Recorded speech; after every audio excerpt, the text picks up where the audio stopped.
ನಮಸ್ಕಾರ ಸ್ನೇಹಿತರೆ, ಇದು ನಾನು ಅಜಿಯೋದಲ್ಲಿ ಪರ್ಚೇಸ್ ಮಾಡಿರುವಂಥ ಒಂದು ಗೋಲ್ಡ್ ಕಾಯಿನ್. ಇದನ್ನು ನಾನು ಮಲಬಾರಿಂದ ಪರ್ಚೇಸ್ ಮಾಡಿದ್ದೀನಿ. ಆ್ಯಕ್ಚುಲಿ ಗೋಲ್ಡ್ ಕಾಯಿನನ್ನು ಆನ್ಲೈನಲ್ಲಿ ಪರ್ಚೇಸ್ ಮಾಡ್ಬೋದು, ಅದು ಜೆನ್ಯೂನ್ ಆಗಿ ಇರುತ್ತೋ ಇಲ್ವೋ ಆ ಥರ ನನಗೂ ಭಯ ಇತ್ತು. ಅದು ನನಗೆ ಗೊತ್ತೂ ಇರಲಿಲ್ಲ. ಆ್ಯಕ್ಚುಲಿ ಇವಾಗೊಂದು 2 ವರ್ಷದ ಹಿಂದೆ ನನಗೆ ಗೊತ್ತಾಯಿತು ಆನ್ಲೈನಲ್ಲಿ ಒಳ್ಳೊಳ್ಳೆ ಆಫರ್ಗಳು ಸಿಗ್ತವೆ. ಮತ್ತು ಆ ದಿನ ನಾವು ಪರ್ಚೇಸ್ ಮಾಡೋ ದಿನ ಎಷ್ಟು ಗೋಲ್ಡ್ ರೇಟ್ ಇರುತ್ತೋ ಆ ರೇಟಿಗೆ ನಮಗೆ ಸಿಗುತ್ತೆ. ಏನು ಮೇಕಿಂಗ್ ಚಾರ್ಜ್ ಅಥವಾ GSTಗಳನ್ನ ಪೇ ಮಾಡಬೇಕಾಗಿ ಇರಲ್ಲ. ಆ ಥರ ಆಫರ್ಗಳು ನಡೀತಾ ಇರುತ್ತೆ. ಕೆಲವೊಂದು ಕಾರ್ಡ್ಗಳ ಮೇಲೂ ಕೂಡ ಆಫರನ್ನು ಬಿಟ್ಟಿರ್ತಾರೆ. ಹೀಗೆ ಗೋಲ್ಡನ್ನು ಕಾಯಿನನ್ನು ಪರ್ಚೇಸ್ ಮಾಡಿರೋದನ್ನು ನಾವು ಜ್ಯುವೆಲರಿ ಶಾಪ್ಗಳಲ್ಲಿ ಹೋಗಿ ಬೇರೆ ಬೇರೆ ಸ್ಕೀಮ್ಗಳಿರ್ತಾವಲ್ಲ ಅದರಲ್ಲಿ ಇಡೋದ್ರ ಮೂಲಕ ಮೇಕಿಂಗ್ ಚಾರ್ಜ್ ಇಲ್ಲದೇ ಜ್ಯುವೆಲರಿಗಳನ್ನು ಮಾಡ್ಕೊಬೋದು.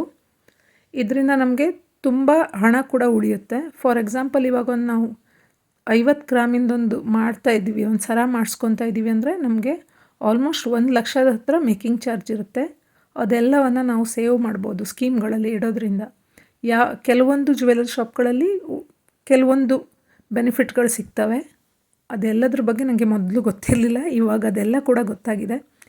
ಎಲ್ಲೆಲ್ಲಿ ಯಾವ ಆಫರ್ ನಡೀತಾ ಇರ್ತವೆ ಮತ್ತು ಅದರಲ್ಲಿ ನಾವು ಯಾವ ಥರ ಇನ್ವೆಸ್ಟ್ ಮಾಡೋದ್ರಿಂದ ನಾವು ಅಮೌಂಟನ್ನು ಸೇವ್ ಮಾಡ್ಬೋದು ಅನ್ನೋದೆಲ್ಲ ನಾನು ಮುಂದಿನ ವಿಡಿಯೋಗಳಲ್ಲಿ ನಿಮ್ಮ ಜೊತೆ ಶೇರ್ ಮಾಡ್ಕೊತೀನಿ. Thank you.